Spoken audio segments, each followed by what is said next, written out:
Suatu hari, Abu Nawas melawan ahli falak atau astronomi di Jazirah Arab. Ahli astronomi itu merasa kemampuannya sangat mumpuni dalam ilmu geografi. Berkat hal inilah, masyarakat lebih tertarik mendengarkan pernyataan dari astronomi tersebut.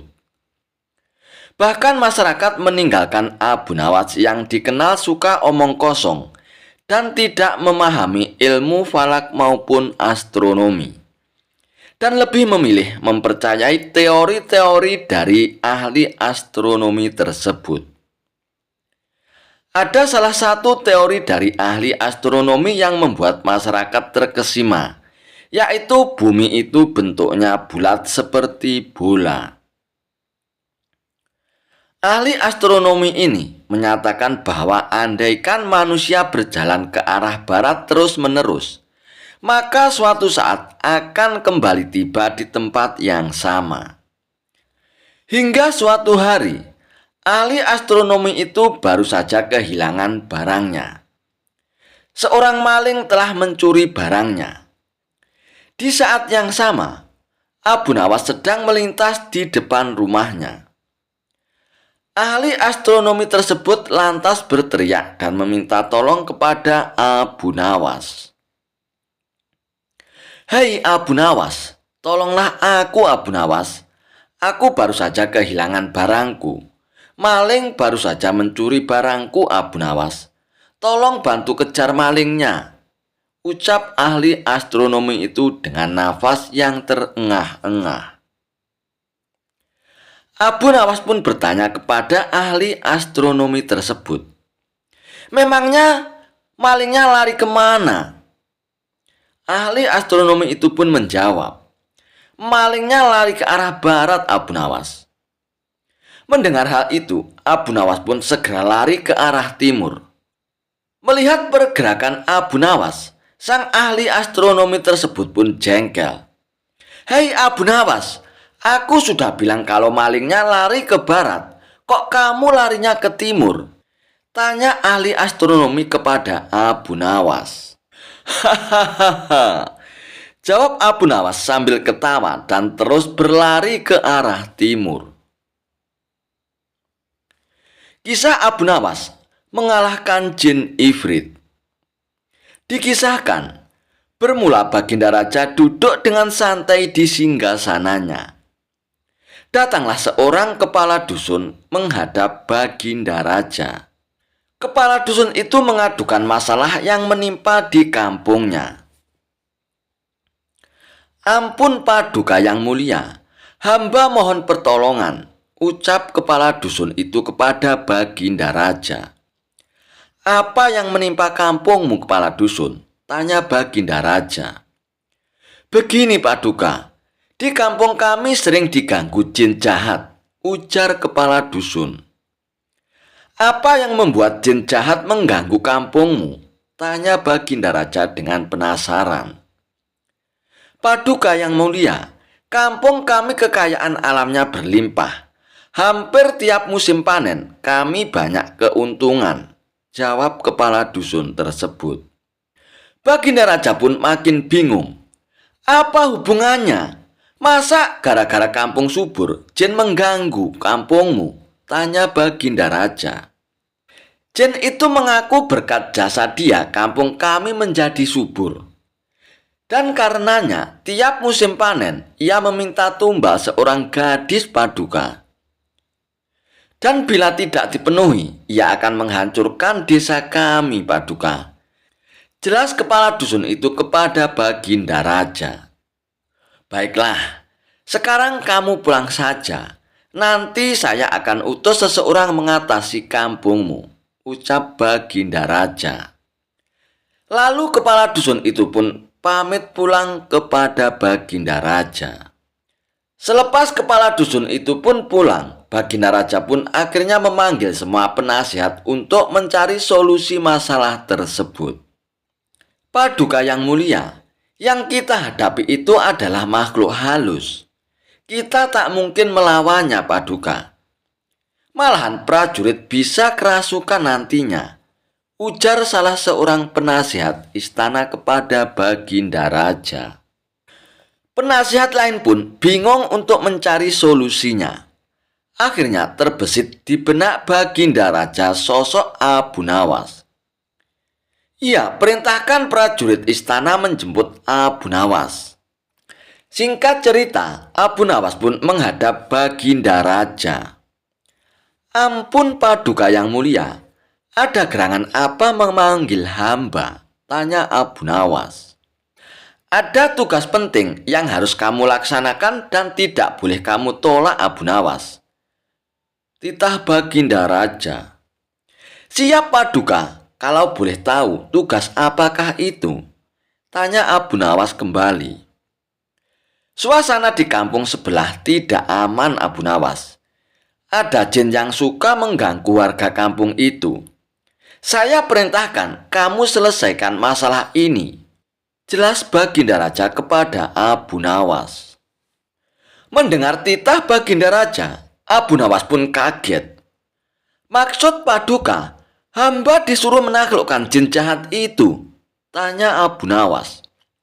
"Benar Abu Nawas, aku tahu kamu pasti bisa mengalahkannya," ujar Baginda Raja. Raut muka ketakutan dan gemetaran terlihat pada Abu Nawas. "Ampun Paduka yang mulia, apa Paduka tidak salah orang? Saya kira Paduka keliru, sebab saya bukan orang sakti Paduka," ucap Abu Nawas. "Wahai Abu Nawas, aku tahu kamu tidak hebat, bukan sakti. Tapi dengan akal cerdikmu, aku yakin kamu bisa mengalahkan jin jahat itu," ucap Baginda Raja. Dan akhirnya, Abu Nawas pun terpaksa menerima tugas tersebut. Karena jika menolak, Abu Nawas bisa dihukum berat. Keesokan harinya, berangkatlah Abu Nawas ke kampung yang dimaksud Baginda Raja. Setibanya di kampung tersebut, ia pun langsung menemui kepala dusun. "Apakah Anda utusan Baginda Raja?" tanya kepala dusun tersebut. "Iya, saya diutus Baginda Raja," jawab Abu Nawas. Kepala dusun itu pun lalu menceritakan tentang sosok jin yang sering mengganggu kampungnya, termasuk meminta tumbal gadis saat musim panen tiba. Setelah mendengar seksama penjelasan kepala dusun itu, Abu Nawas pun bertanya, "Apakah di antara warga ada yang pernah melihat wujud jin itu?" "Saya pernah melihatnya," jawab kepala dusun itu. Abu Nawas pun kemudian kembali bertanya, "Bagaimana wujudnya?" Kepala dusun itu pun menjawab, "Tubuhnya tinggi dan rambutnya dikucir di antara kepalanya yang botak." Seketika Abu Nawas pun tahu bahwa jin itu adalah jin ifrit. "Aku harus cari cara mengalahkan jin ifrit itu," pikir Abu Nawas. Setelah berpikir, muncullah ide cemerlang dari Abu Nawas. "Apakah Tuan sanggup menghadapinya?" tanya kepala dusun itu kepada Abu Nawas. "Tenang, jin ifrit itu pasti bertekuk lutut nantinya. Dia hanya menggertak. Pasti ada wanita yang sedang dia sukai di kampung ini," kata Abu Nawas. "Begini saja, aku akan menulis surat tantangan. Dan saya minta tolong surat ini diberikan kepada jin ifrit tersebut," perintah Abu Nawas kepada kepala dusun. Lalu dibuatkan surat tantangan itu oleh Abu Nawas dan diberikan kepada kepala dusun untuk disampaikan kepada jin ifrit. Setelah surat itu diberikan kepada jin ifrit pun merasa marah dan dia pun berjanji akan membunuh siapa saja yang berani menantangnya. Sambil menunggu waktu pertandingan, Abu Nawas pun membuat sandal yang berukuran besar, yaitu 40 meter. Ketika sandal selesai dibuat, ia letakkan di tengah lapangan pertandingan. Saat-saat yang ditentukan pun telah tiba. Jin yang menahan emosi pergi ke lapangan untuk menghancurkan orang yang menantangnya.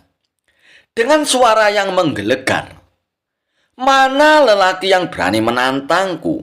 Keluarlah, aku akan hancurkan tubuhnya," ucap jin ifrit tersebut.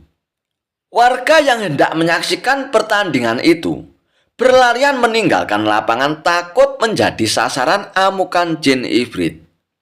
Lalu muncullah Abu Nawas ke tengah lapangan untuk menghadapi jin ifrit. "Oh, jadi kamu Abu Nawas yang berani menantangku. Apa kamu bosan hidup? Ayo kita bertarung," tantang jin ifrit.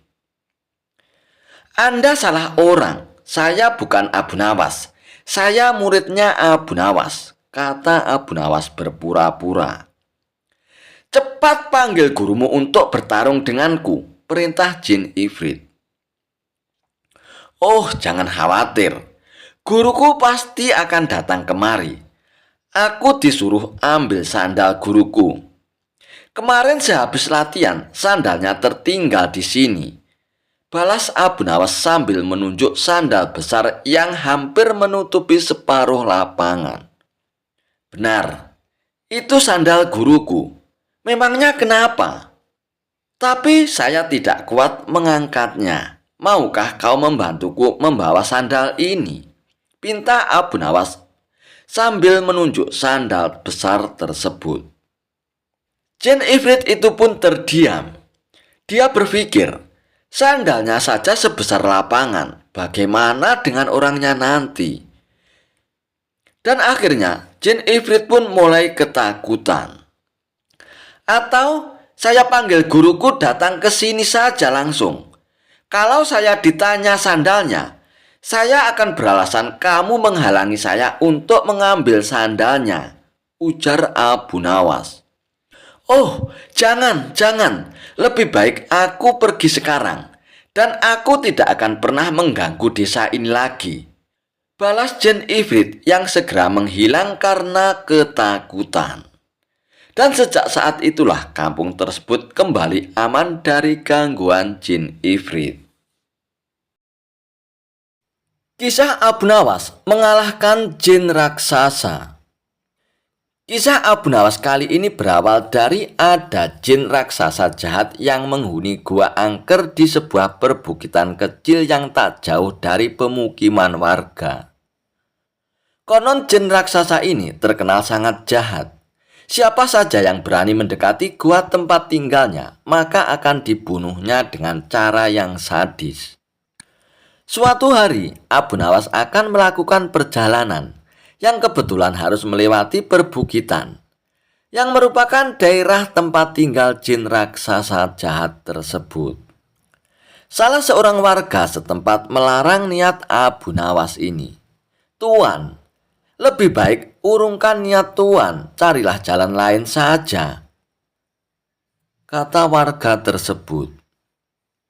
"Memangnya kenapa Tuan?" tanya Abu Nawas dengan penasaran. "Perbukitan itu sangat angker Tuan. Ada jin raksasa yang jahat. Dia tidak segan-segan membunuh siapa saja yang berani ke sana," jawab warga tersebut. Setelah mendengar penuturan warga itu, Abu Nawas pun sejenak termenung. Tapi ini adalah jalan satu-satunya, tidak ada jalan lain lagi, pikir Abu Nawas. Setelah berpikir matang-matang, dengan segenap keberaniannya Abu Nawas pun nekat melewati perbukitan kecil tersebut. Dan benar saja, baru beberapa langkah menginjakkan kaki di sana, tiba-tiba muncul sosok makhluk raksasa yang tidak lain adalah jin jahat. "Hai manusia, lancang sekali kamu kemari. Kamu mau cari mati ya?" bentak jin raksasa jahat itu. "Tidak, aku hanya numpang lewat.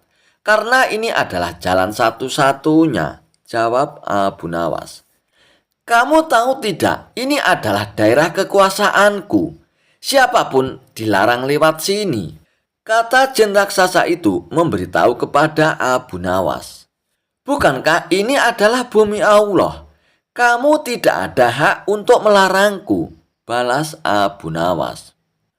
Oh, jadi kamu menantangku ya?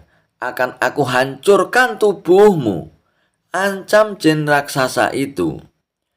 Baik, silakan mencobanya, tapi aku bisa mengalahkanmu. Aku sangat perkasa lebih dari yang kau bayangkan, sahut Abu Nawas tidak mau kalah. Omong kosong, kau pasti orang sufi ya, makanya berani menantangku. Orang-orang sufi itu hanya terpikat pada masalah rohani. Kau tidak akan bisa mengalahkanku, sebab aku memiliki kekuatan. Wujudku 30 kali lipat lebih besar darimu, ucap jin raksasa jahat tersebut. Wujudmu memang lebih besar dariku, tapi itu tidak menjamin kau lebih perkasa. Kalau kau memang lebih kuat dan perkasa, coba ambil batu ini, peras air darinya, balas Abu Nawas. Abu Nawas pun lalu mengambil sebutir batu kecil dan diberikan kepada jin raksasa jahat itu. Seketika batu kecil itu pun lebur dalam genggaman jin raksasa tersebut. Akan tetapi tidak setetes air pun yang keluar. Lalu jin raksasa itu pun mencoba mengulanginya beberapa kali dengan batu yang lain. Tapi usahanya hanya sia-sia saja. Akhirnya jin raksasa itu pun menyerah. Ini mustahil, tidak mungkin ada air di dalam batu.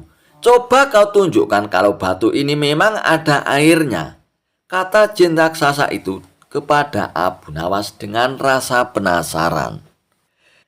Dalam keremang-remangan itu, Abu Nawas pun mengambil sebuah batu kecil yang lapuk. Dan bersamaan dengan itu, tanpa sepengetahuan jin raksasa, Abu Nawas pun mengambil sebutir telur dari kantong bajunya. Lantas meremukkan batu kecil itu menggunakan genggaman tangannya. Dan seketika cairan telur pun langsung menetes keluar. Melihat hal itu, jin raksasa jahat itu pun sangat terkesan dengan kesaktian Abu Nawas. Kamu memang luar biasa wahai manusia. Menginaplah di tempat tinggalku ini. Malam ini aku akan menjamumu dengan berbagai macam hidangan, ajak jin raksasa tersebut kepada Abu Nawas. Lalu Abu Nawas pun mengikutinya masuk ke sebuah gua yang sangat besar. Sesampainya di dalam sana, ia melihat banyak sekali harta dan perhiasan.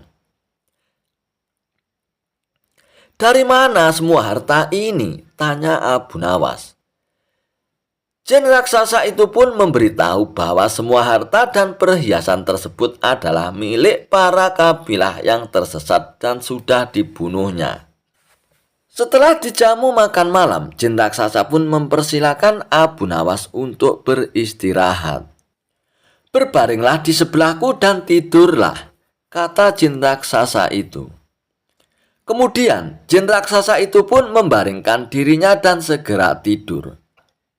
Sementara itu, Abu Nawas yang secara nalurinya mengetahui adanya bahaya pengkhianatan. Ia pun segera bangkit dan menyembunyikan dirinya di tempat yang agak jauh dari jin raksasa itu. Kemudian Abu Nawas pun mengatur tempat pembaringannya agar seolah-olah tidur di samping jin raksasa itu.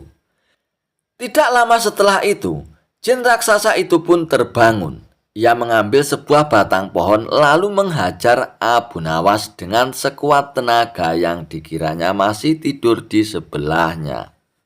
Jin raksasa itu pun memukul bertubi-tubi sebanyak 7 kali, kemudian kembali berbaring dan tertidur. Setelah jin raksasa itu benar-benar tidur, barulah Abu Nawas membaringkan tubuhnya tepat di sebelah jin raksasa. Setelah hari sudah menjelang pagi, keduanya pun terbangun. Dan betapa kagetnya jin raksasa itu melihat Abu Nawas masih hidup. Bahkan tidak ada luka sedikit pun. Nyaman sekali tidur di sini. Tapi sayangnya tadi malam aku agak terganggu. Sebab aku sempat merasa ada nyamuk menggigitku 7 kali, ucap Abu Nawas. Mendengar ucapan Abu Nawas, tentu saja jin raksasa itu pun terkejut. Dan ia pun tidak berani lagi untuk menyerang Abu Nawas. Bagaimanapun kalau seorang telah dipukul sebanyak 7 kali dengan batang pohon oleh jin raksasa, pasti ia akan mati. Apalagi memukulnya menggunakan tenaga yang kuat. Dan akhirnya, jin raksasa itu pun mempersilahkan Abu Nawas untuk melanjutkan perjalanannya. Kisah lucu Abu Nawas dan kabar kiamat datang esok hari. Dikisahkan Abu Nawas memiliki hewan peliharaan. Di samping memiliki keledai sebagai tunggangannya, Abu Nawas juga memelihara seekor kambing yang sangat gemuk dan besar. Dan tak pernah terlintas di benak Abu Nawas untuk menyembelih kambingnya. Ia pun lebih menyukai kambingnya sebagai hewan peliharaan. Pada suatu hari, kawan-kawan Abu Nawas datang berkunjung ke rumah Abu Nawas. Saat memasuki halaman rumah Abu Nawas, mereka pun melihat kambing peliharaan Abu Nawas yang diikat di samping rumah Abu Nawas. Abu Nawas pun menyambut hangat kawan-kawannya itu. Dan setelah selesai ngobrol, salah satu dari kawannya pun berkata kepada Abu Nawas, "Hei Abu Nawas, kamu hebat ya, punya kambing yang gemuk dan sehat. Bagaimana kalau kita berpesta dan sembelih saja kambingmu itu?" usul kawan Abu Nawas. "Ya, aku setuju, dagingnya pasti enak dan lezat," timpal kawan Abu Nawas yang satunya. Mendengar perkataan teman-temannya, Abu Nawas pun mencoba untuk mengelak. "Kambingku belum terlalu gemuk dan belum begitu besar," kata Abu Nawas untuk beralasan. Bagaimanapun Abu Nawas sangat menyayangi kambingnya. Ia tidak sampai hati kalau sampai kambingnya disembelih. "Hei Abu Nawas, apa kamu tidak dengar kabar kalau besok akan kiamat? Kambingmu itu juga tidak akan bertambah gemuk lagi Abu Nawas," kata teman Abu Nawas. "Ya Abu Nawas, besok akan kiamat. Kita sembelih saja kambingmu," sahut teman yang lainnya. Mereka pun terus saja mendesak Abu Nawas agar bersedia menyembelih kambing kesayangannya. Abu Nawas pun mulai kesal mendengar perkataan teman-temannya yang memaksa. "Baiklah, kalau begitu, besok kita adakan pesta di pantai. Kambingnya kita sembelih dan kita bakar di pantai. Lalu dagingnya kita makan sama-sama," tutur Abu Nawas. Keesokan harinya, Abu Nawas dan teman-temannya pun berangkat menuju sebuah pantai. Setibanya di sana, Abu Nawas pun berkata, "Kalian bersenang-senang dulu, biar aku yang akan memasaknya," ucap Abu Nawas. Mendengar itu, teman-temannya pun kegirangan dan mereka pun segera melepas baju untuk berenang di tepian pantai. Saat mereka tengah berenang di pantai, diam-diam Abu Nawas pun mengambil baju-baju mereka. Abu Nawas pun mulai menyembelih kambing dan mengulitinya.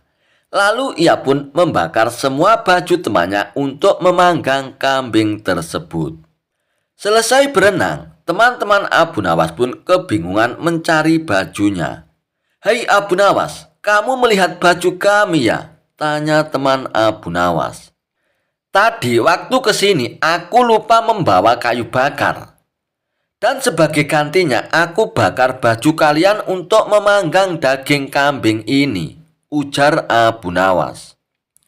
"Kamu gila ya Abu Nawas? Masa kami nanti pulang dalam keadaan telanjang?" ucap mereka. "Percayalah padaku, kalian sudah tidak akan membutuhkan baju lagi. Karena kata kalian hari ini akan kiamat bukan?" timpal Abu Nawas. Teman-teman Abu Nawas pun hanya bisa bengong mendengar jawaban Abu Nawas. Mereka tak mungkin memarahi Abu Nawas karena yang dilakukan Abu Nawas akibat perkataan mereka sendiri.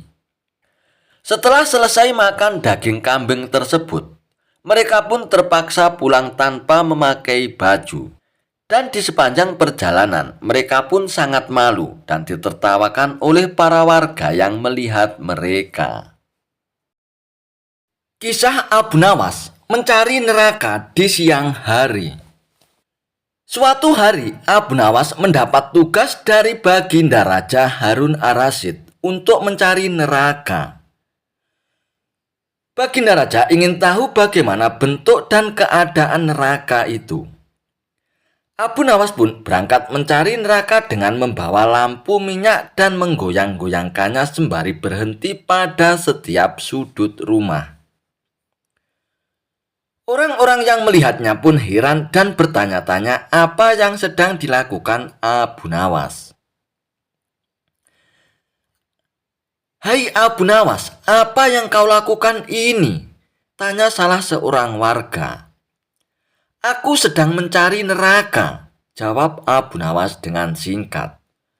"Hah? Mencari neraka di siang bolong begini dengan lampu minyak?" tanya warga lagi itu dengan nada tak percaya. "Ya, aku harus mencari neraka karena ini adalah perintah dari Baginda Raja," kata Abu Nawas. "Tapi bagaimana kau bisa menemukan neraka di siang hari begini, Abu Nawas? Bukankah neraka itu ada di bawah tanah?" tanya warga itu dengan penasaran. "Ah, kau tidak tahu apa-apa. Neraka itu ada di mana-mana. Neraka itu ada di hati manusia yang penuh dengan dosa dan kejahatan. Neraka itu ada di rumah-rumah yang tidak harmonis dan penuh dengan pertengkaran. Neraka itu ada di masyarakat yang tidak adil dan penuh dengan penindasan. Aku membawa lampu minyak ini untuk menerangi kegelapan hati manusia dan menunjukkan keburukan mereka," jelas Abu Nawas dengan panjang lebar. Warga itu pun terdiam mendengar penjelasan Abu Nawas. Dia merasa tersindir dan malu atas perilakunya yang selama ini tidak baik. Dia pun meminta maaf kepada Abu Nawas dan berjanji akan memperbaiki dirinya. Abu Nawas pun melanjutkan pencariannya ke rumah-rumah yang lainnya. Di setiap rumah, dia selalu mendapatkan reaksi yang sama dari orang-orang yang tinggal di sana. Mereka merasa tersentuh dan tersadar atas kesalahan-kesalahan mereka. Mereka pun berubah menjadi orang-orang yang lebih baik dan taat beragama. Akhirnya, Abu Nawas pun kembali ke istana untuk melaporkan hasil pencariannya. Sesampainya di istana, Abu Nawas pun langsung ditanya oleh Baginda Raja. "Bagaimana Abu Nawas? Apa kau sudah menemukan neraka?" tanya Baginda Raja dengan penasaran. "Ya Paduka yang mulia, aku sudah menemukan neraka," jawab Abu Nawas. "Lalu bagaimana bentuk dan keadaan neraka itu, Abu Nawas?" tanya Baginda Raja lagi. "Neraka itu sangat mengerikan, Paduka yang mulia. Neraka itu panas dan gelap. Neraka itu penuh dengan api dan azab. Neraka itu penuh dengan tangisan dan jeritan," kata Abu Nawas. "Benarkah itu, Abu Nawas? Lalu di mana kau menemukan neraka itu?" tanya Baginda Raja lagi dengan heran. "Di hati manusia, Baginda Raja," jawab Abu Nawas. Baginda Raja pun terkejut mendengar jawaban Abu Nawas.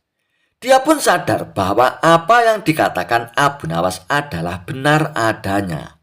Dan dia pun memuji kecerdasan dan kejeniusan Abu Nawas dalam menyelesaikan tugasnya. Kisah Abu Nawas, debat dengan iblis. Suatu malam, Abu Nawas sedang duduk sendirian di serambi masjid. Angin sepoi-sepoi, suasana pun tenang. Tiba-tiba muncul sosok misterius dengan bau sengit dan tawa licik. Hahaha, Abu Nawas, akhirnya kita bertemu juga. Hei, siapa kau? Tanya Abu Nawas. Aku adalah iblis, musuh umat manusia. Tapi malam ini aku tak mau menggoda. Aku mau debat sama kamu, Abu Nawas. Abu Nawas pun hanya nyengir. Iblis aja pengen debat. Tapi kalau kalah, jangan lapor neraka ya. Iblis pun tertawa. Hahaha.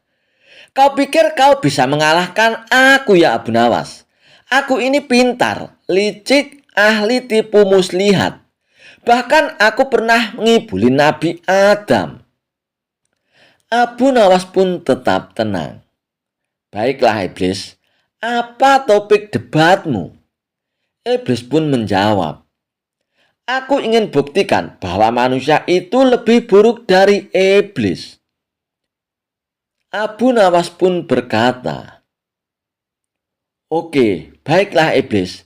Tapi ingat, kalau kau kalah, kau harus traktir aku bubur kacang ijo di akhirat. Lalu iblis pun membuka argumennya. Abu Nawas, aku ini hanya satu, tapi aku bisa bikin ribuan manusia berbuat dosa. Aku tak pernah tidur. Selalu menggoda, tapi banyak manusia malah menikmati dosa. Bahkan ada yang sengaja cari dosa, lalu bilang nanti taubat. Bukankah mereka lebih buruk dari aku, Abu Nawas? Abu Nawas pun menjawab sambil tersenyum. Ketahuilah iblis, tapi kau lupa satu hal.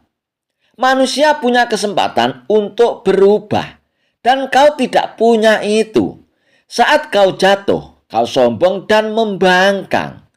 Tapi manusia saat jatuh, mereka bisa menangis dan kembali. Mendengar itu, iblis pun tersentak. Abu Nawas pun melanjutkan. Hai iblis, kau konsisten berdosa. Namun manusia, walau sering jatuh, masih mau berdoa.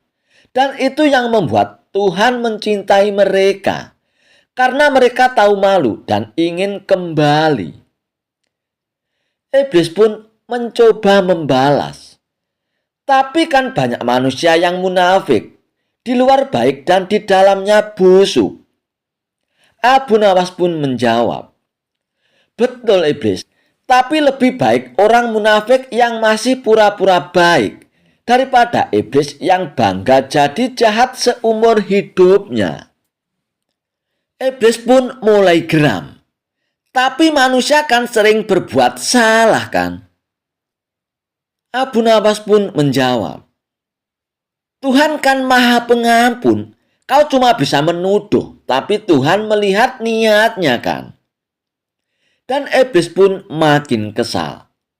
Abu Nawas pun mendekat lalu berbisik. Hai iblis, sebenarnya kau marah bukan karena manusia berdosa. Kau marah karena mereka masih punya kesempatan yang tak kau miliki kan? Dan yang paling membuatmu iri adalah Tuhan masih mau mendengar mereka kan?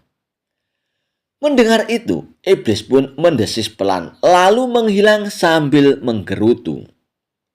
Sialan, aku kalah lagi sama manusia. Dasar Abu Nawas konyol. Abu Nawas pun tersenyum sambil berkata, dasar iblis, kalah debat denganku malah ngilang. Belum sempat traktir bubur kacang ijo padaku. Kisah Abu Nawas mengusir setan. Dikisahkan, suatu hari, seorang bangsawan datang menemui Abu Nawas. Wajahnya panik dan ketakutan. Abu Nawas, tolong aku Abu Nawas. Rumahku angker. Tiap malam ada suara-suara aneh. Pasti itu ulah setan Abu Nawas. Ujar bangsawan itu kepada Abu Nawas. Mendengar penuturan bangsawan itu, Abu Nawas pun berkata, "Tenang, tenang Tuan. Aku bisa mengusir setan itu. Tapi aku butuh ember besar dan seikat sapu lidi, Tuan." "Untuk apa itu, Abu Nawas?" "Untuk ritual pengusiran setan versi baru, Tuan. Itu lebih ampuh dari ru'yah, Tuan." Lalu bangsawan itu pun menyiapkan semua alat yang diminta oleh Abu Nawas. Malam harinya, Abu Nawas pun datang ke rumah bangsawan tersebut. Dan rumah bangsawan itu pun sangat gelap dan sunyi. Dan tiba-tiba terdengar suara. Wuh, wuh. Bangsawan itu pun gemetaran. "Itu dia suaranya, Abu Nawas. Itu setannya," ucap bangsawan itu dengan gemetaran. Lalu Abu Nawas pun langsung mengambil ember besar dan seikat sapu lidi yang sudah dipersiapkan. Dan ia pun masuk ke dalam kamar. "Wahai setan, kalau kau memang kuat, ayo sini, kita adu suit." Dan tiba-tiba suasana pun menjadi hening. Lalu terdengar suara dari balik lemari. "Batu." Abu Nawas pun spontan menjawab, "Gunting." "Hahaha, aku menang." Lalu Abu Nawas pun menutup embernya dan berkata, "Sudah, setannya sudah kalah suit denganku. Dan sekarang setannya sudah pindah ke rumah tetangga, Tuan," ujar Abu Nawas. Kisah Abu Nawas bakar tenda demi mengalahkan raja. Suatu ketika, Baginda Raja Harun Ar-Rasyid menantang Abu Nawas dalam suatu perlombaan. Ajang lomba itu adalah tenda siapa yang paling ramai dan paling banyak dikunjungi oleh pengunjung, maka dialah yang menang. Mengapa menantang Abu Nawas untuk perlombaan tersebut? Bisa jadi Baginda Raja Harun Ar-Rasyid sangat senang dengan kecerdikan Abu Nawas dalam menyelesaikan tantangan. Singkat cerita, tantangan itu pun disetujui oleh Abu Nawas. Tepat di alun-alun kerajaan dan waktu pun sudah ditentukan. Aturannya adalah tenda siapa yang paling ramai dikunjungi orang, mulai pukul 12 siang hingga pukul 24 malam. Bukan hal yang sangat sulit bagi Baginda Raja untuk membuat tendanya ramai dikunjungi orang-orang. Sejak dimulainya perlombaan, tenda Baginda Raja sudah ramai dikunjungi para warga. Bagaimana tidak? Selain tenda Baginda Raja besar, di dalam tenda juga disediakan hiburan serta aneka makanan dan minuman. Siapapun yang datang ke tenda tersebut sudah pasti terhibur dan konsumsinya tercukupi. Berbeda dengan tenda milik Abu Nawas. Selain tendanya kecil tidak sebesar milik Baginda Raja, di tempat itu juga tidak ada hiburan apalagi makanan. Namun Abu Nawas terlihat tenang sembari duduk-duduk di dalam tenda tersebut. Menurutnya, waktu perlombaan masih panjang. Sejumlah warga yang datang ke tenda Baginda Raja sudah mengira bahwa Abu Nawas akan kalah dalam perlombaan tersebut. Terlebih lagi, semakin malam jumlah warga yang mendatangi tenda Baginda Raja semakin banyak dan semakin banyak. Abu Nawas pun masih terlihat duduk-duduk santai dan tenang. Nyaris tidak ada upaya apapun agar tendanya ramai dikunjungi warga. Hingga sekitar pukul 23 atau jam 11 malam, Abu Nawas pun baru beraksi. Tenda milik Abu Nawas tiba-tiba terbakar. Apinya membakar tenda tersebut menjulang ke angkasa. Kontan saja, warga yang hadir di tenda Baginda Raja pun berteriak, "Tenda Abu Nawas terbakar! Tenda Abu Nawas terbakar, teriak para warga. Warga yang penasaran semburat keluar dari tenda Baginda Raja. Ada yang penasaran dan datang melihat hingga ada yang membawa air untuk memadamkan api. Tak ketinggalan, Baginda Raja pun ikut mendatangi tenda Abu Nawas. Nah, pas pukul 12 malam, semua orang yang ada di tenda Baginda Raja pun berpindah ke lokasi tenda Abu Nawas yang kebakaran. Tak ketinggalan, Baginda Raja pun datang ke lokasi. Wahai Paduka Raja, lihat, semua orang termasuk Anda pun datang ke tenda saya. Tepat pukul 12 malam, ujar Abu Nawas sembari tersenyum penuh kemenangan. Rupanya kebakaran itu disengaja oleh Abu Nawas untuk menarik perhatian orang-orang yang ada di tenda Baginda Raja. Termasuk Baginda Raja pun terkecoh untuk datang ke tenda Abu Nawas. Lalu Baginda Raja pun beranjak pergi. Ia pun merasa kalah. Ia merasa kesal. Ia merasa bahwa ia telah dikerjai oleh Abu Nawas. Kisah Abu Nawas, panah pembawa rezeki. Abu Nawas memang cerdik. Meskipun tak mempunyai kemampuan untuk melaksanakan titah Baginda Raja, namun dia selalu berhasil melaksanakan tugas-tugasnya. Dan hadiah selalu menantinya. Sungguh rezeki yang tak disangka-sangka. Suatu ketika Abu Nawas diundang oleh Baginda Raja Harun Ar-Rasyid untuk makan bersama di istana. Maka berangkatlah para pengawal kerajaan untuk menjemput Abu Nawas di rumahnya. Tak beberapa lama kemudian, Abu Nawas pun telah sampai di istana dengan pakaian seadanya. Abu Nawas pun langsung diajak berbincang-bincang oleh Baginda Raja di pendopo kerajaan. Dengan berbagai jamuan makanan lengkap dengan minuman yang mewah. Melihat begitu banyaknya makanan, Abu Nawas pun sangat lahap menyantap makanan yang dihidangkan kepadanya. Sementara itu, Baginda Raja masih meneruskan perbincangannya dengan Abu Nawas tentang kekuasaannya. Baginda Raja Harun Ar-Rasyid bercerita kepada Abu Nawas terkait dengan luasnya wilayah yang telah dipimpinnya. Namun Abu Nawas nampaknya tidak menggubris. Malah dia sibuk dengan makanan yang tersaji di hadapannya. Tak lama kemudian, Baginda Raja pun mulai melontarkan berbagai pertanyaan kepada Abu Nawas. Hai Abu Nawas, kalau setiap benda ada harganya, berapakah harga diriku ini Abu Nawas?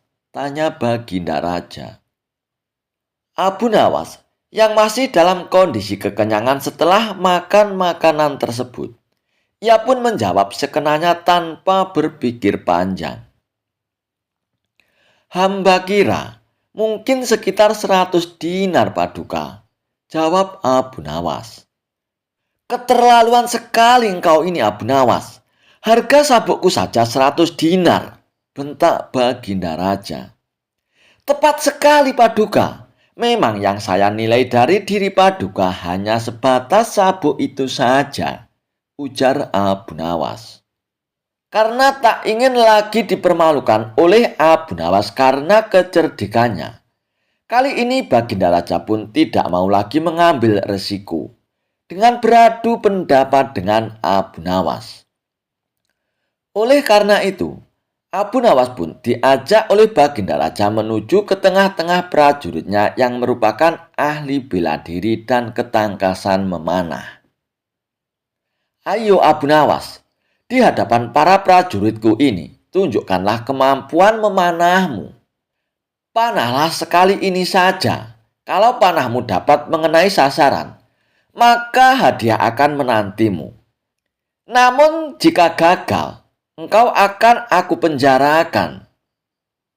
Titah Baginda Raja. Abu Nawas pun bergegas mengambil busur dan anak panah. Dengan memantapkan hati, Abu Nawas pun membidik sasaran dan mulai memanah. Namun panahnya meleset dari sasaran. Dari pengamatan saya, ini adalah gaya memanah para makelar tanah Paduka, ujar Abu Nawas untuk menutupi kelemahannya. Sesaat kemudian, Abu Nawas pun mencabut anak panah lagi. Dan ia pun membidik sasaran. Lagi-lagi anak panah yang dibidikkan itu melesat terlalu jauh dari sasaran. Kalau ini Paduka, ini adalah gaya juragan buah kalau sedang memanah Paduka, ujar Abu Nawas lagi untuk menutupi kelemahannya yang kedua. Dan untuk ketiga kalinya, Abu Nawas pun kembali mencabut anak panah dan mulai membidiknya.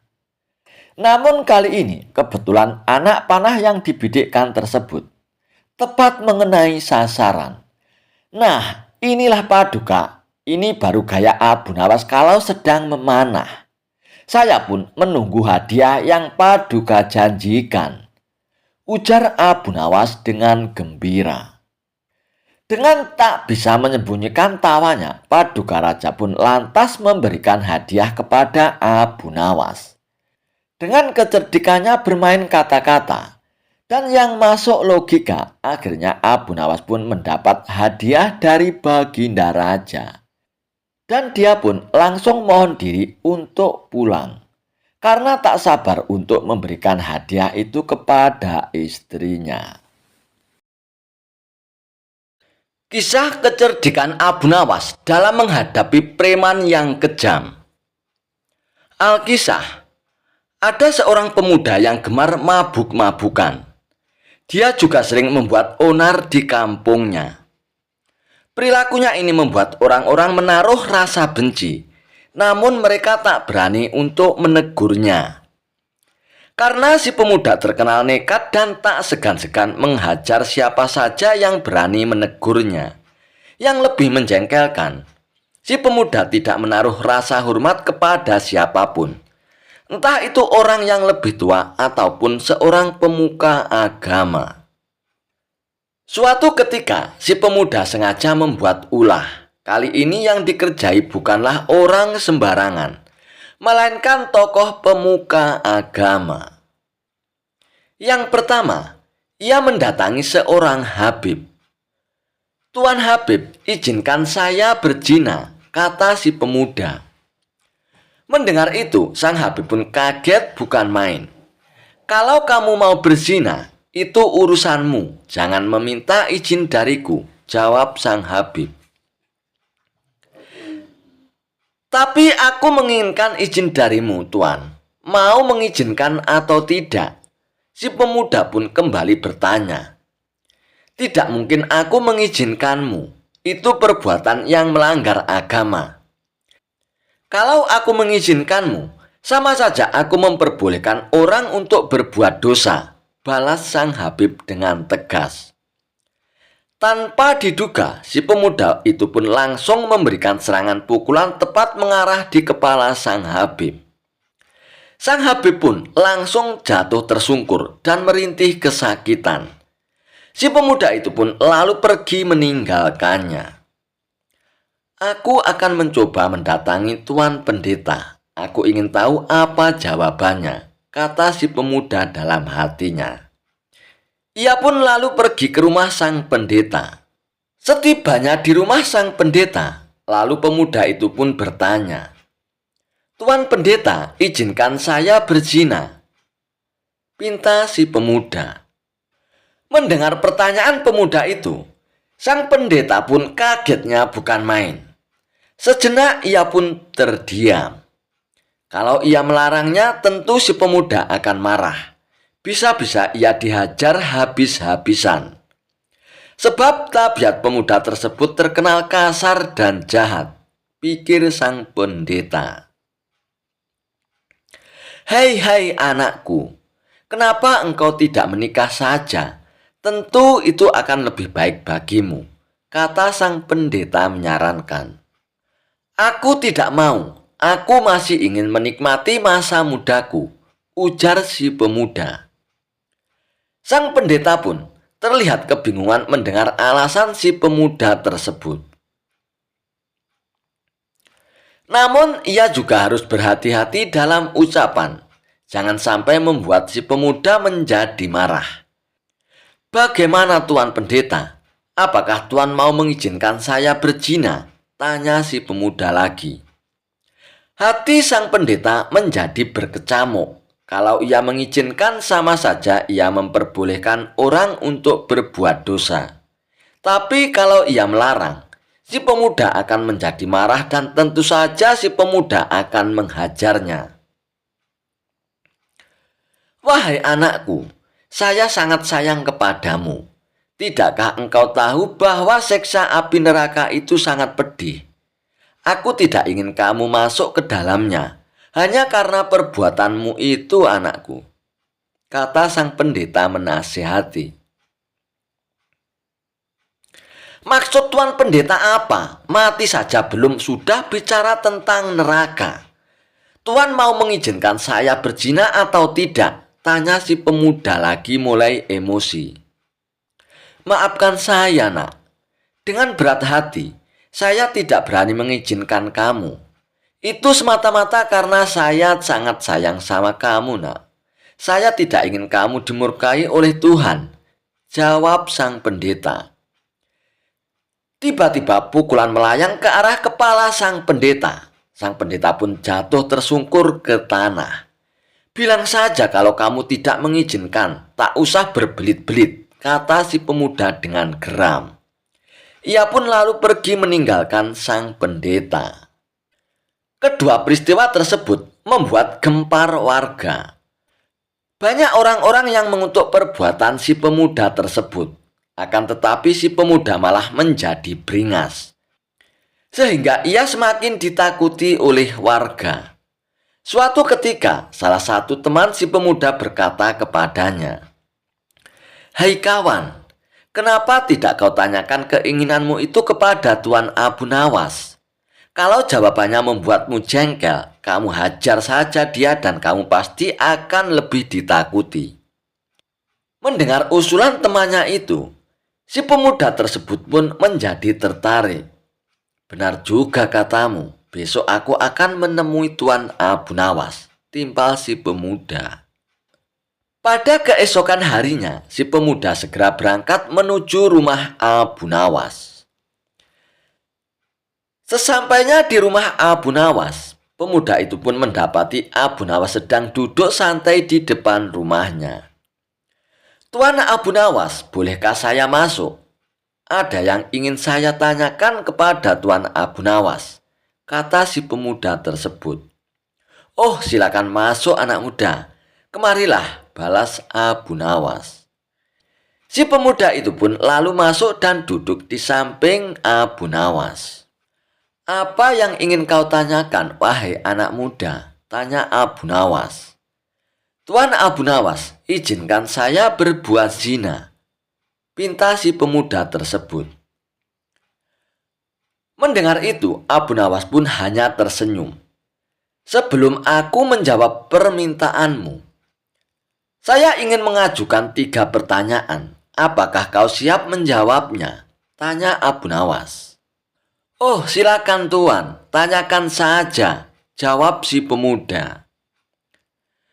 "Kalau dia sampai bertanya tentang siksa neraka, saya akan langsung menghajarnya," pikir si pemuda. "Wahai anak muda, apakah kau rela bila ibumu berbuat zina dengan seorang pemabuk dan pembuat onar?" tanya Abu Nawas. "Saya tidak akan rela dan saya akan melakukan apa saja asalkan ibuku tidak berbuat zina," jawab si pemuda. Demikianlah perasaan orang lain. Ia juga tidak akan suka bila hal itu terjadi pada diri ibunya. "Wahai anak muda, kelak nanti bila engkau mempunyai seorang putri, apakah engkau rela bila putrimu berzina dengan seorang pemabuk dan pembuat onar?" tanya Abu Nawas kembali. "Tentu saja saya tidak terima. Saya tidak rela bila putriku berzina dengan orang seperti itu," jawab si pemuda dengan tegas. Nah, Orang lain pun demikian. Ia tentu tidak rela bila hal itu terjadi pada diri putrinya. Timpal Abu Nawas. Si pemuda tampak merenungi kata-kata Abu Nawas.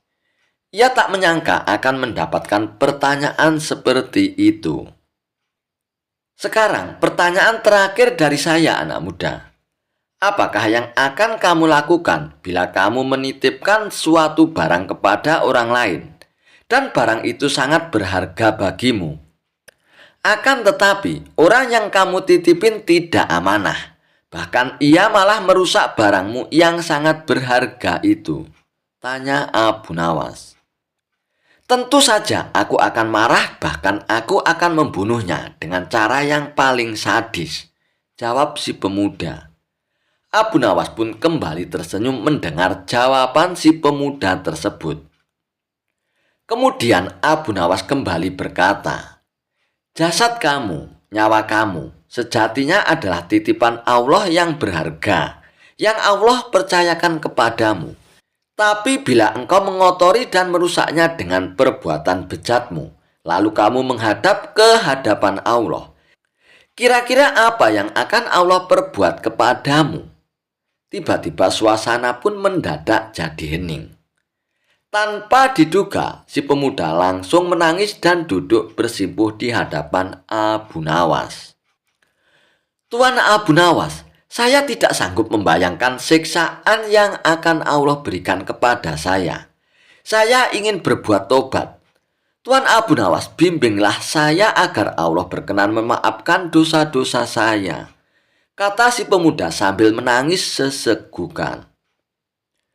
Berkat bimbingan dan nasihat Abu Nawas, si pemuda ini pun kembali ke jalan yang benar. Sifatnya yang jahat dan kejam kini berubah menjadi pribadi yang santun. Si pemuda tak lagi dibenci oleh orang-orang, namun sebaliknya, kini ia dicintai dan disambut hangat oleh masyarakat. Suatu ketika, Abu Nawas tanpa sengaja membuat kesalahan yang menyebabkan Baginda Raja marah. Maka saat itu juga Abu Nawas pun diusir dari istana. Dan Abu Nawas dilarang untuk menginjakkan kakinya lagi di istana. Namun setelah berjalannya waktu, Baginda Raja pun merasa rindu dengan Abu Nawas. Sebab sudah 7 bulan berlalu Baginda Raja tidak bertemu dengan Abu Nawas. Semenjak dilarang lagi pergi ke istana. Sepertinya Abu Nawas memang marah padaku, pikir Baginda Raja. Maka suatu hari Baginda Raja pun mengutus seorang prajuritnya untuk pergi ke rumah Abu Nawas untuk menyuruhnya datang ke istana. Namun setelah prajurit itu sampai di rumah Abu Nawas, ternyata Abu Nawas menolak untuk menemui Baginda Raja dengan alasan tidak masuk akal. Abu Nawas menolak pergi ke istana dengan alasan ia sedang hamil. Mohon maaf, tolong sampaikan kepada Baginda Raja aku sedang hamil dan akan segera melahirkan, jawab Abu Nawas kepada utusan Baginda Raja. Selain itu, Abu Nawas juga mengatakan kepada utusan sang raja bahwa dirinya sedang menunggu dukun beranak untuk mengeluarkan bayinya. Dan juga katakan kepada Baginda Raja, aku sedang menunggu dukun beranak untuk mengeluarkan bayiku ini, kata Abu Nawas. Akhirnya, utusan sang raja pun kembali ke istana dan menyampaikan kepada Baginda Raja apa yang dikatakan oleh Abu Nawas. Dan hal ini lantas membuat Baginda Raja pun keheranan, sebab baru kali ini ia mendengar ada lelaki yang bisa hamil. Lantas muncul niat Baginda Raja untuk menengok Abu Nawas ke rumahnya. Sebab berita pria sedang hamil tersebut telah membuat kehebohan di seluruh istana. Singkat cerita, Baginda Raja pun akhirnya pergi ke rumah Abu Nawas bersama beberapa pengawalnya. Ketika Abu Nawas melihat Baginda Raja mendatangi rumahnya, Abu Nawas pun sangat gembira dan ia pun berlari-lari menyambut Baginda Raja.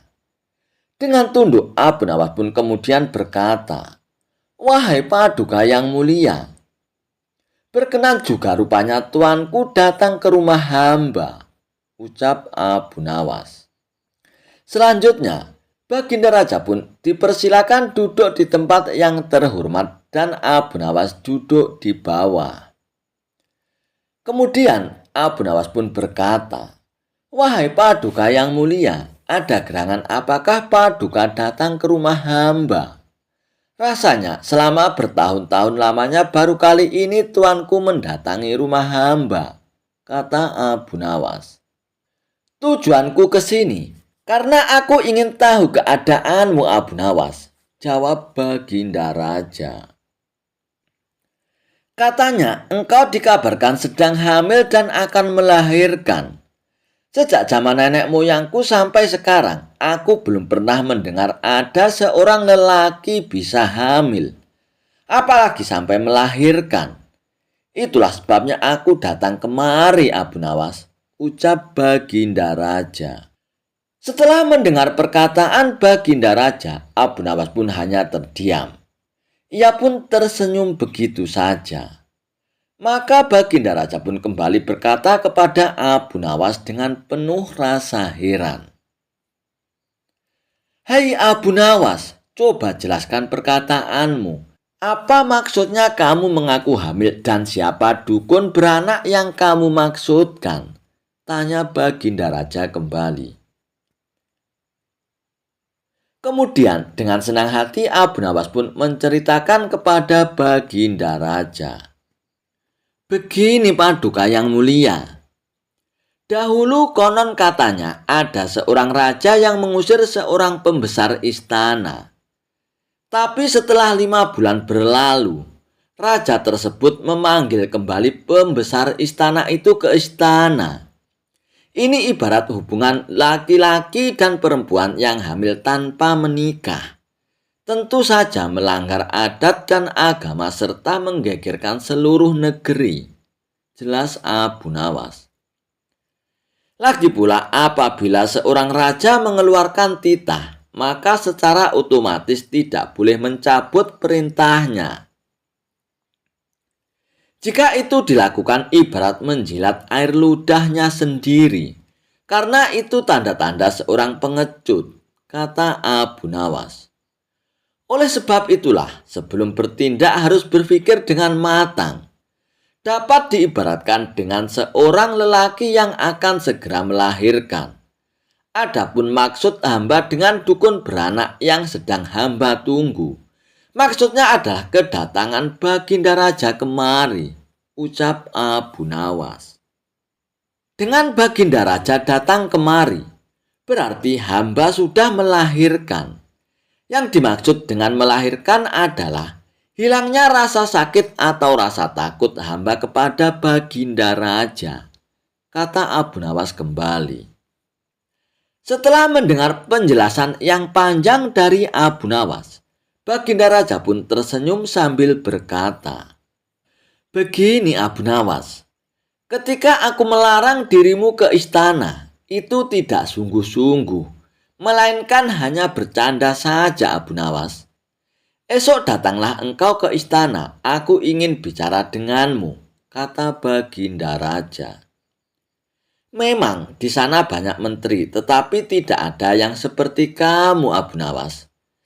Karena selama engkau tidak hadir di istana, selama itu pula aku merasa tidak ada yang bisa menghiburku Abu Nawas," ujar Baginda Raja menjelaskan. Kemudian Abu Nawas pun berkata, "Hamba akan dengan senang hati datang ke istana besok pagi Paduka yang mulia." Setelah itu, Baginda Raja pun hanya dapat menggeleng-gelengkan kepalanya sambil pamit untuk kembali ke istana. Di perjalanan, Baginda Raja pun sangat heran dan geli melihat tingkah kocak Abu Nawas. Kemudian, Baginda Raja pun berkata dalam hatinya, "Dasar Abu Nawas, Ada saja akal cerdiknya. Kisah Abu Nawas mampu kembali ke negerinya setelah diusir oleh Baginda Raja. Kisah ini berawal dari mimpi buruk yang dialami oleh Baginda Raja Harun ar-Rasyid, hingga menyebabkan Abu Nawas diusir dari negeri Baghdad. Abu Nawas tidak berdaya, bagaimanapun ia harus segera menyingkir meninggalkan negeri Baghdad hanya karena mimpi Baginda Raja. Masih jelas terngiang-ngiang kata-kata Baginda Raja di telinga Abu Nawas. Tadi malam aku bermimpi bertemu dengan seorang laki-laki tua. Ia mengenakan jubah putih. Ia berkata bahwa negerinya akan ditimpa bencana bila orang yang bernama Abu Nawas masih tetap tinggal di negerinya. Ia harus diusir dari negeri ini sebab orang itu membawa kesialan. Ia boleh kembali ke negerinya dengan syarat tidak boleh dengan berjalan kaki, berlari, merangkak, melompat-lompat, dan menunggang keledai atau binatang tunggangan yang lainnya. Dengan bekal yang diperkirakan cukup, Abu Nawas pun akhirnya meninggalkan rumah dan istrinya. Istri Abu Nawas pun hanya bisa mengiringi kepergian suaminya dengan dereyan air mata. Sudah 2 hari penuh Abu Nawas mengendarai keledainya. Bekal yang dibawanya mulai menipis. Abu Nawas tidak terlalu meresapi pengusiran dirinya dengan kesedihan yang terlalu mendalam. Sebaliknya, Abu Nawas merasa bertambah yakin bahwa Tuhan yang Maha Perkasa akan segera menolongnya keluar dari kesulitan yang sedang melilit pikirannya. Bukankah tiada seorang teman pun yang lebih baik daripada Allah Subhanahu wa Ta'ala dalam saat-saat seperti itu? Setelah beberapa hari Abu Nawas berada di negeri orang, ia pun mulai diserang rasa rindu yang menyayat-nyayat hatinya yang paling dalam. Rasa rindu itu makin lama makin menggebu-gebu, seperti dinginnya angin yang sulit untuk dibendung. Rasa rindu itu makin lama makin menggebu-gebu. Memang tidak ada jalan keluar yang lebih baik daripada berpikir.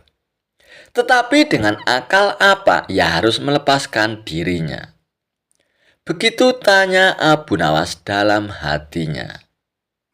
Apakah aku akan meminta bantuan orang lain dengan cara menggendongku dari negeri ini sampai ke istana Baginda Raja? Oh, tidak. Tidak akan ada seorang pun yang sanggup melakukannya. Aku harus bisa menolong diriku sendiri tanpa melibatkan orang lain, pikir Abu Nawas. Pada hari ke-19, Abu Nawas pun menemukan cara lain yang tidak masuk larangan Baginda Raja Harun ar-Rasyid. Setelah segala sesuatunya dipersiapkan, Abu Nawas pun akhirnya berangkat menuju ke negerinya.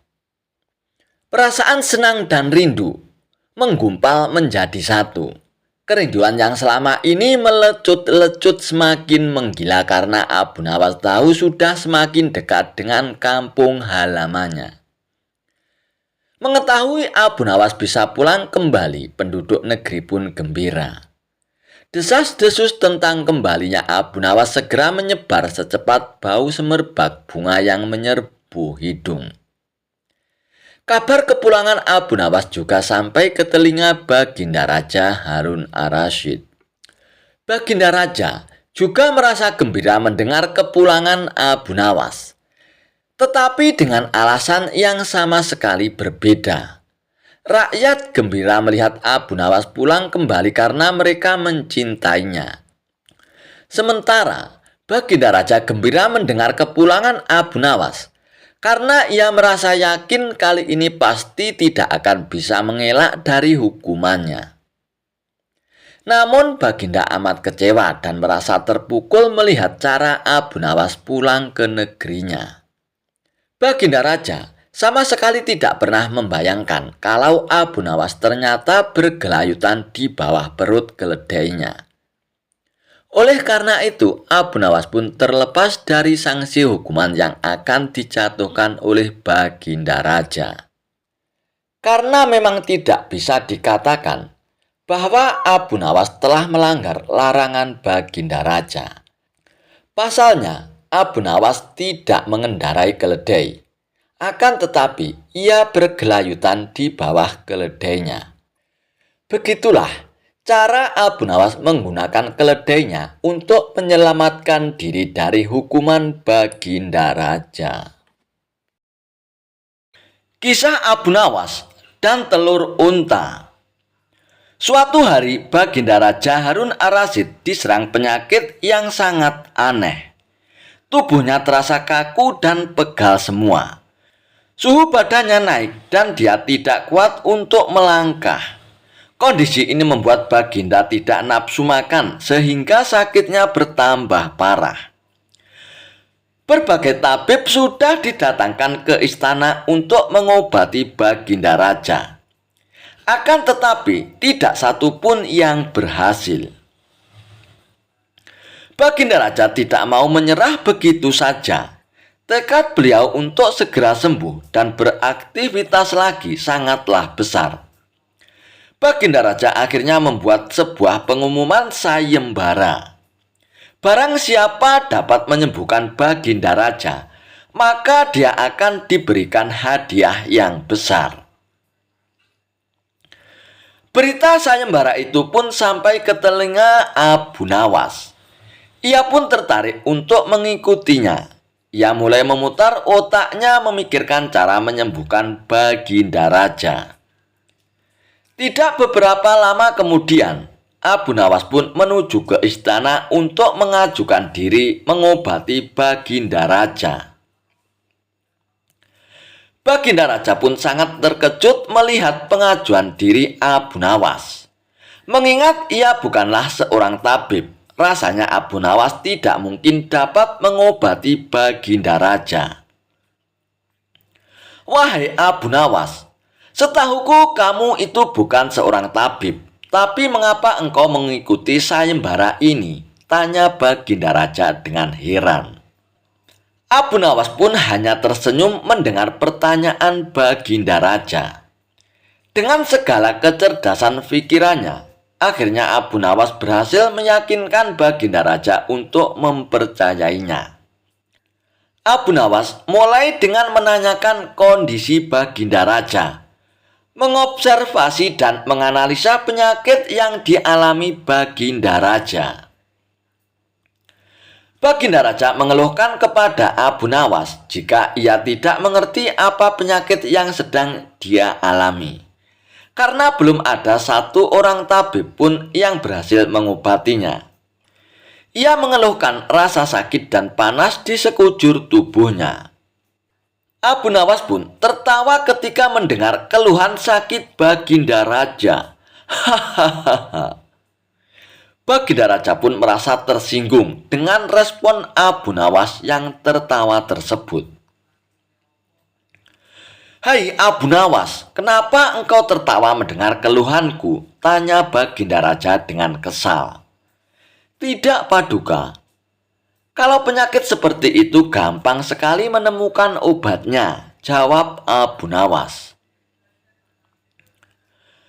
Raja pun terkejut mendengar jawaban Abu Nawas. Beliau kemudian bertanya, jadi apa obatnya dan di mana kita bisa menemukannya obatnya itu, Abu Nawas? Tanya Baginda Raja. Oh, obatnya itu gampang, Paduka, yaitu telur unta. Paduka Raja bisa mendapatkannya di kota Baghdad. Tapi ada syaratnya, jelas Abu Nawas.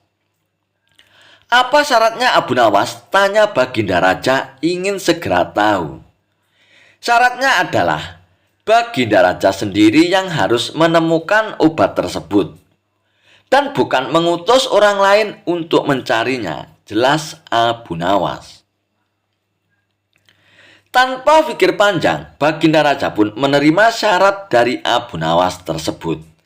Baginda Raja segera bergegas menuju Baghdad dan menyamar sebagai rakyat biasa, dan dikawal oleh beberapa pengawal kerajaan yang juga menyamar.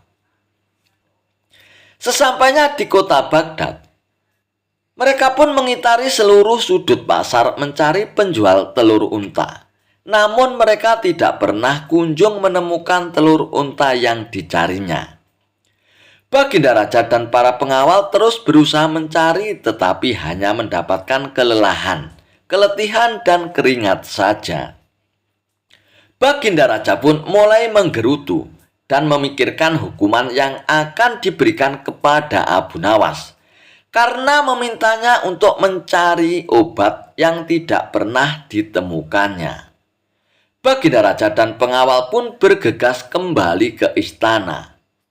Dan ketika hendak berangkat, ia melihat seorang kakek tua yang sedang berjalan. Baginda Raja pun segera menghampirinya. "Hai kek, bolehkah saya bertanya sesuatu?" tanya Baginda Raja. "Ya, boleh," jawab si kakek. "Di mana saya menemukan telur unta, kek?" tanya Baginda Raja. "Hah? Telur unta?" Si kakek kemudian terdiam sejenak lalu tertawa lebar. Hahaha. Si kakek itu pun akhirnya menjelaskan jika tidak ada telur unta di dunia ini. Ia mengatakan jika hewan yang memiliki daun telinga itu melahirkan, bukan bertelur. Baginda dan para pengawal tersentak kaget mendengar penjelasan si kakek tersebut. Dan dalam keadaan murka pada Abu Nawas karena telah mempermainkannya, akhirnya Baginda Raja pun segera kembali ke istana. Keesokan harinya, Abu Nawas pun segera dipanggil menghadap Baginda Raja. "Hai Abu Nawas, berani sekali kamu mempermainkan aku. Bukankah unta tidak bertelur?" ujar sang raja dengan marah. "Betul Paduka," jawab Abu Nawas. Tanpa penjelasan lebih lanjut dari Abu Nawas, Baginda Raja pun langsung memerintahkan pengawalnya untuk memberikan hukuman berat kepada Abu Nawas. "Tunggu dulu Baginda, sebelum Baginda menghukum hamba, bolehkah hamba bertanya bagaimana kabar Baginda sekarang?" tanya Abu Nawas. "Alhamdulillah, aku sangat sehat sekarang dan begitu bersemangat ingin segera memberikan hukuman kepadamu Abu Nawas," jawab Baginda Raja tanpa menyadari jika itu adalah pertanyaan jebakan Abu Nawas. "Berarti hamba berhasil menyembuhkan Paduka Raja," jawab Abu Nawas. Baginda Raja pun terdiam. Ia mulai menyadari jika sebelumnya adalah taktik Abu Nawas menyembuhkan dirinya meskipun dengan cara yang tidak masuk akal. Baginda Raja pun tidak dapat berkata apa-apa selain mengakui kecerdikan Abu Nawas. Dan akhirnya ia pun memberikan hadiah atas keberhasilannya dalam sayembara menyembuhkan Baginda Raja. Kisah Abu Nawas mengambil mahkota dari surga. Tidak seperti biasanya, hari itu Baginda Raja tiba-tiba ingin menyamar menjadi rakyat biasa. Beliau ingin menyaksikan kehidupan rakyat di luar istana tanpa sepengetahuan siapapun. Agar lebih leluasa bergerak, Baginda mulai keluar istana dengan pakaian yang amat sederhana, layaknya seperti rakyat jelata. Di sebuah perkampungan, beliau melihat beberapa orang berkumpul. Setelah Baginda Raja mendekat, ternyata seorang ulama sedang menyampaikan kuliah tentang alam barzah. Tiba-tiba ada seorang yang datang dan bergabung di situ. Ia bertanya kepada ulama itu, "Kami menyaksikan orang kafir pada suatu waktu dan mengintip kuburannya. Tetapi kami tidak mendengar mereka berteriak. Tidak pula melihat penyiksaan-penyiksaan yang katanya sedang dialaminya. Maka bagaimana cara membenarkan sesuatu yang tidak sesuai dengan yang dilihat mata?" tanya orang itu. Ulama itu berpikir sejenak, kemudian ia pun berkata, "Untuk mengetahui yang demikian itu harus dengan panca indera yang lain. Ingatkah kamu dengan orang-orang yang sedang tidur? Dia kadangkala bermimpi dalam tidurnya digigit ular, diganggu dan sebagainya. Ia juga merasakan sakit dan takut ketika itu, bahkan memekik dan keringat bercucuran pada keningnya. Dan ia pun merasakan hal semacam itu, seperti ketika mereka tidak tidur. Sedangkan engkau yang duduk di dekatnya menyaksikan keadaan seolah-olah tidak ada apa-apa. Padahal apa yang dilihat serta dialaminya adalah dikelilingi ular-ular. Maka jika masalah mimpi yang remeh saja sudah tidak mampu mata lahir melihatnya, mungkinkah engkau bisa melihat apa yang terjadi di alam barzah?" Jelas sang ulama. Baginda Raja pun terkesan dengan penjelasan ulama itu, dan Baginda pun masih ikut mendengarkan kuliah tersebut. Kini ulama itu melanjutkan kuliahnya tentang alam akhirat. Dan dikatakan bahwa di surga tersedia hal-hal yang amat disukai nafsu, termasuk benda-benda. Salah satunya benda-benda itu adalah mahkota yang amat luar biasa indahnya. Tak ada yang lebih indah dari barang-barang di surga karena barang-barang itu tercipta dari cahaya. Saking indahnya, maka satu mahkota jauh lebih bagus dari dunia dan isinya. Baginda Raja pun makin terkesan. Lalu beliau pun pulang kembali ke istana. Sesampainya di istana, Baginda Raja sudah tidak sabar lagi ingin menguji kemampuan Abu Nawas. Akhirnya, Baginda Raja pun memerintahkan menterinya untuk memanggil Abu Nawas menghadapnya. Setelah Abu Nawas menghadap Baginda Raja pun bertitah, "Aku menginginkan engkau sekarang juga berangkat ke surga, Abu Nawas. Kemudian bawakan aku sebuah mahkota surga yang katanya tercipta dari cahaya itu. Apa engkau sanggup, Abu Nawas?" "Sanggup, Paduka yang mulia," kata Abu Nawas langsung menyanggupi tugas yang mustahil dilaksanakan itu. Tetapi Baginda Raja harus menyanggupi pula satu syarat yang akan hamba ajukan, kata Abu Nawas dengan percaya diri. "Sebutkan syarat itu, Abu Nawas," kata Baginda Raja.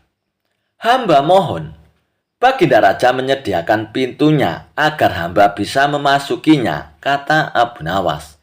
"Pintu apa itu, Abu Nawas?" tanya Baginda Raja belum mengerti. "Pintu alam akhirat, Paduka yang mulia," jawab Abu Nawas.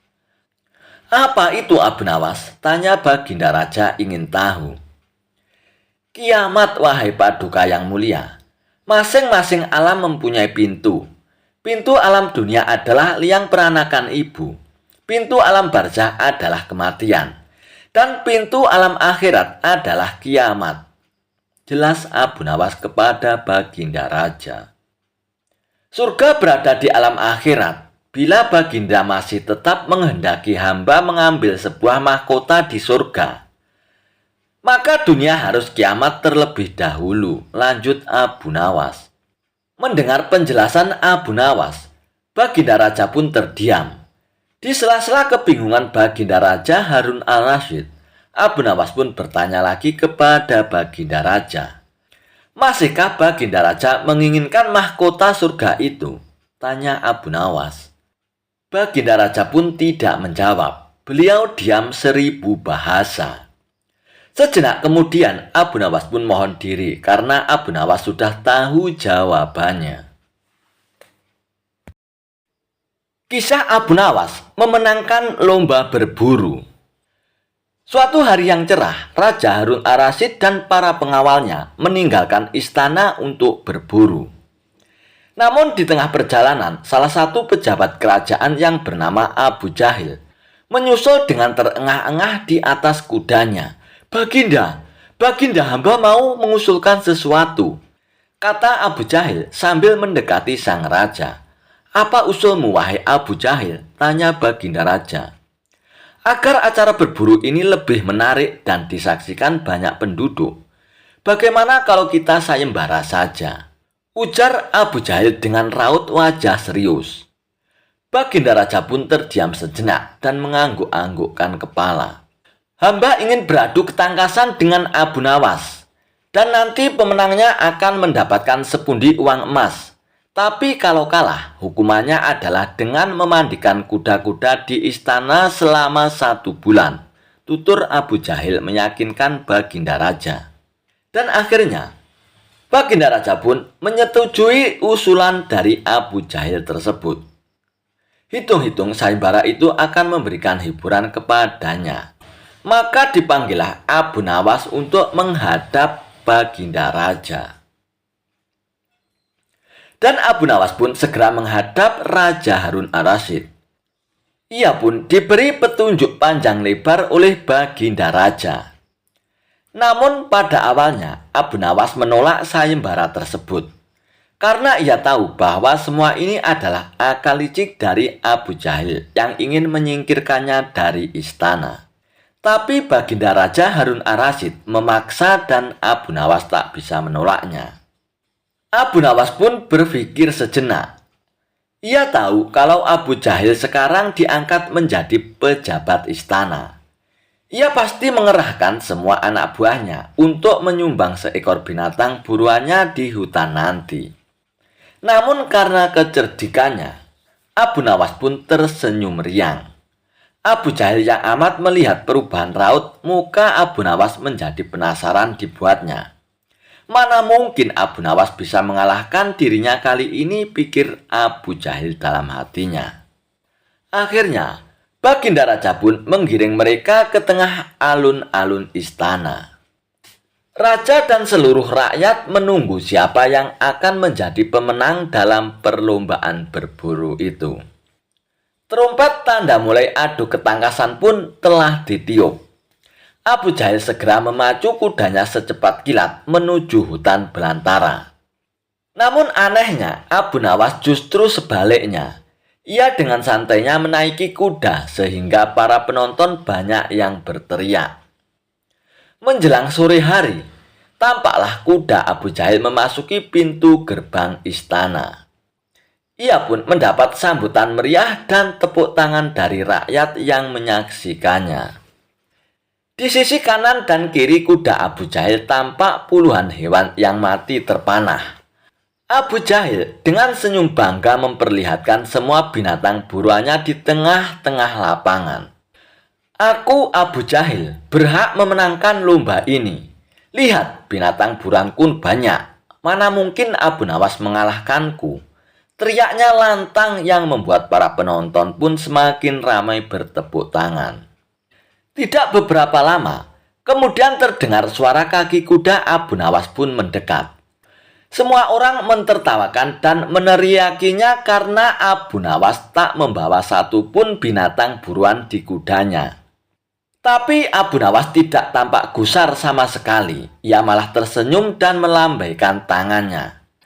Baginda Raja pun menyuruh 2 orang pengawalnya maju ke tengah lapangan untuk menghitung jumlah binatang buruan yang didapatkan 2 peserta tersebut. Dan kesempatan pertama, para pengawal menghitung jumlah binatang hasil buruan Abu Jahil. 35 ekor kelinci ditambah 5 ekor rusa dan 2 ekor babi hutan, kata salah satu pengawal. Kalau begitu, akulah pemenangnya karena Abu Nawas tak membawa seekor binatang pun, teriak Abu Jahil dengan sombongnya. Tenang, tenang, aku membawa ribuan binatang. Jelaslah aku pemenangnya. Dan engkaulah, wahai Abu Jahil, silakan memandikan kuda-kuda di istana menurut aturan lomba. Semua binatang boleh ditangkap, yang penting jumlahnya kan, kata Abu Nawas sambil membuka bambu kuning yang telah diisi dengan ribuan semut merah. Jumlahnya sangat banyak, Baginda, mungkin ribuan. Kami tak sanggup menghitungnya lagi, kata pengawal kerajaan yang menghitung jumlah semut itu. Melihat kenyataan itu, Abu Jahil tiba-tiba saja jatuh pingsan.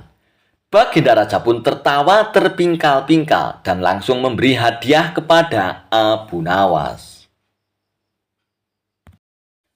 Kisah Abu Nawas bikin geger seisi pasar. Abu Nawas mengaku lebih kaya dari Allah, namun endingnya ngakak. Dikisahkan, pada suatu hari, Abu Nawas pernah membuat kegaduhan yang sangat gila di pasar kota Baghdad. Kelakuan Abu Nawas itu sungguh membuat orang-orang di pasar bertanya-tanya. Saat itu, Abu Nawas masuk ke dalam kawasan pasar dan tanpa mikir dosa, dia lalu berbicara ngawur di tengah-tengah pengunjung pasar. Wahai para manusia, ketahuilah aku adalah Abu Nawas. Aku adalah orang yang sangat membenci kepada perkara yang hak atau kebenaran dan sangat menyukai fitnah. Aku adalah orang yang lebih kaya daripada Allah. Ocehan Abu Nawas seketika itu membuat seisi pasar gempar akibat perkataan sang sufi itu yang seolah-olah berani merendahkan Allah. Ucapan Abu Nawas itu terbilang berani. Pasalnya sang sufi itu berbicara sembrono di depan rakyat yang mayoritas berpenduduk muslim yang sangat taat. Setelah peristiwa yang menggegerkan itu, Abu Nawas kemudian dilaporkan kepada Baginda Raja. Perbuatan Abu Nawas itu sungguh keterlaluan.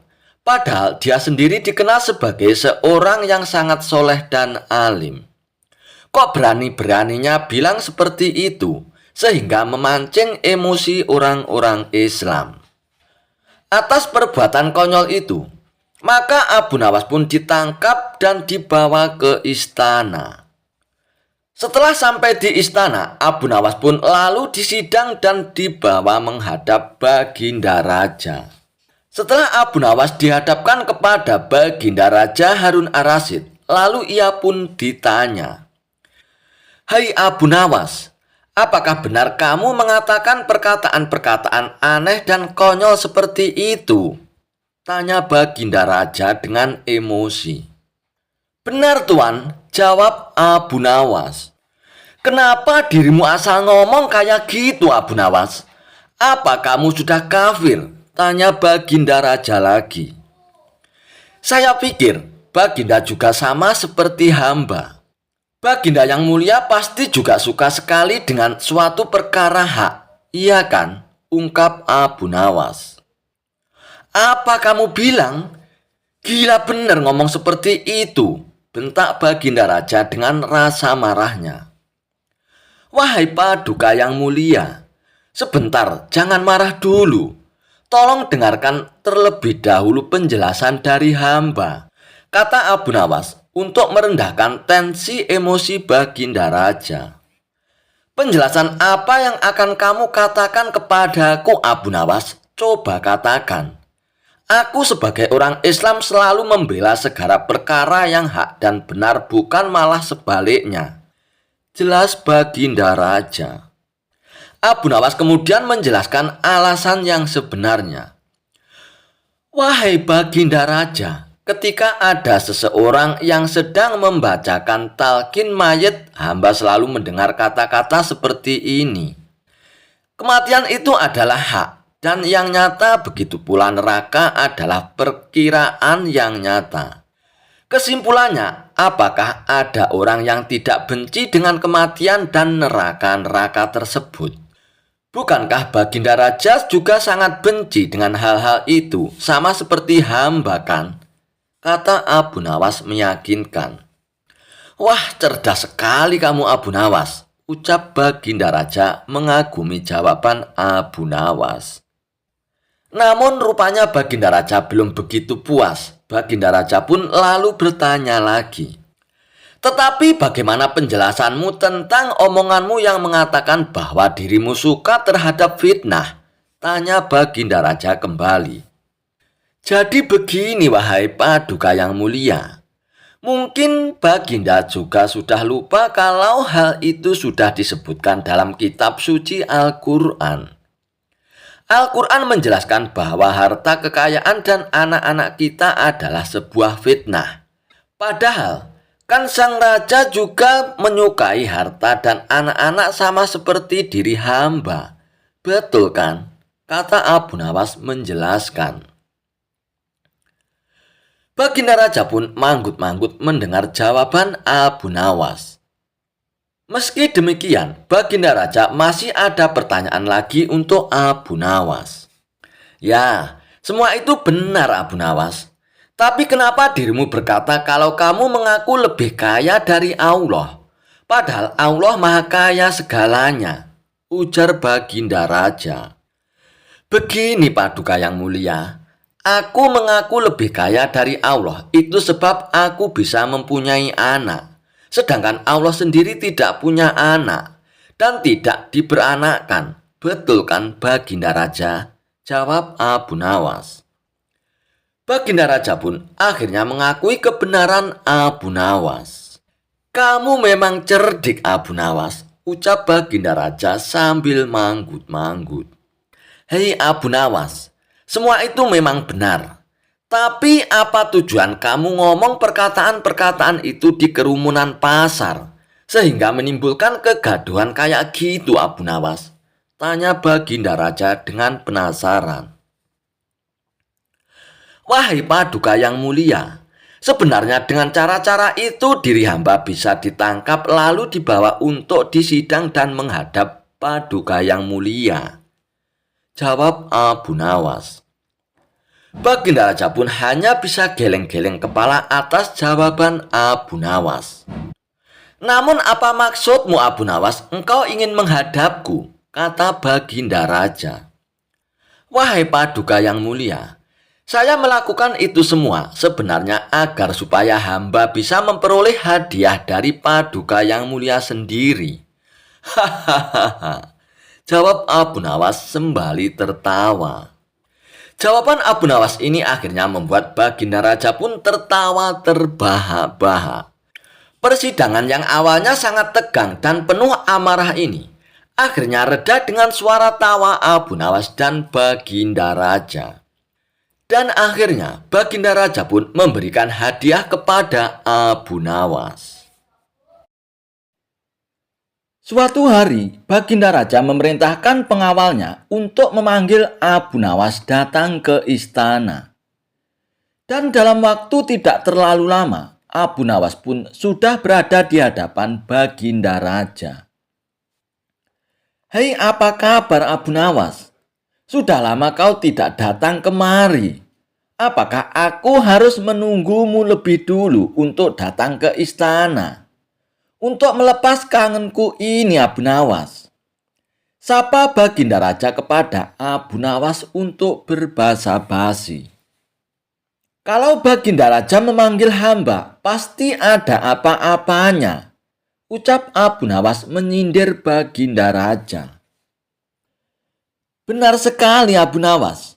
Aku dan para menteri yang ada di sini hendak mengajakmu bermain-main sebentar. Dan santai saja Abu Nawas, sekedar untuk menghilangkan rasa stres. Namun demikian, yang namanya permainan tentu saja ada hadiah dan hukumannya. Barang siapa yang dapat melaksanakan perintahku akan mendapatkan hadiah. Dan sebaliknya, yang gagal tentu saja dia akan mendapatkan hukuman. Apa hadiahnya Baginda Raja? Dan apa pula hukumannya? Tanya Abu Nawas tak sabar untuk mendengarnya. Hadiahnya adalah sekantong uang emas. Tapi kalau gagal, hukumannya membersihkan kandang kuda selama 3 bulan. Bagaimana Abu Nawas? Sudah sesuai kan? Oke. Titah Paduka yang mulia, siap hamba laksanakan, ujar Abu Nawas. Kalau begitu, dengar baik-baik dan camkan. Perintahku ini berlaku pada siapa saja yang berada di sini, tidak terkecuali. Begitu aku ucapkan perintah, dalam hitungan detik kalian harus melaksanakannya. Dan barang siapa yang gagal, hukuman membersihkan kandang kuda siap menanti di depan mata. Bagaimana bisakah dimulai sekarang? Siap Paduka yang mulia, ujar para menteri secara serempak. Namun Abu Nawas agak terlambat mengucapkan kata siap.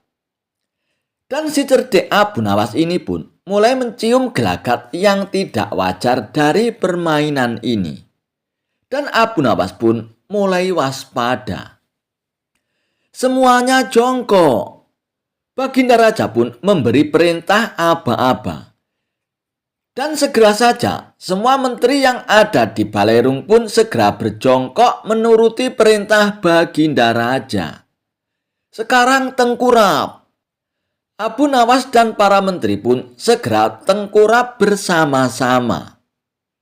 Sekarang berdiri. Para menteri dan Abu Nawas pun langsung berdiri. Dilarang menginjak karpet. Mendengar perintah Baginda Raja, Abu Nawas pun celingukan. Lantai Balerung istana itu tidak ada yang kosong dari karpet. Semua dilapisi oleh karpet. Namun, para menteri yang memang sudah diatur sebelumnya menuju ke tempat masing-masing. Ada yang naik di atas meja, di atas almari, hingga bergantungan di rantai lampu. Dan ada pula yang memeluk erat pilar istana.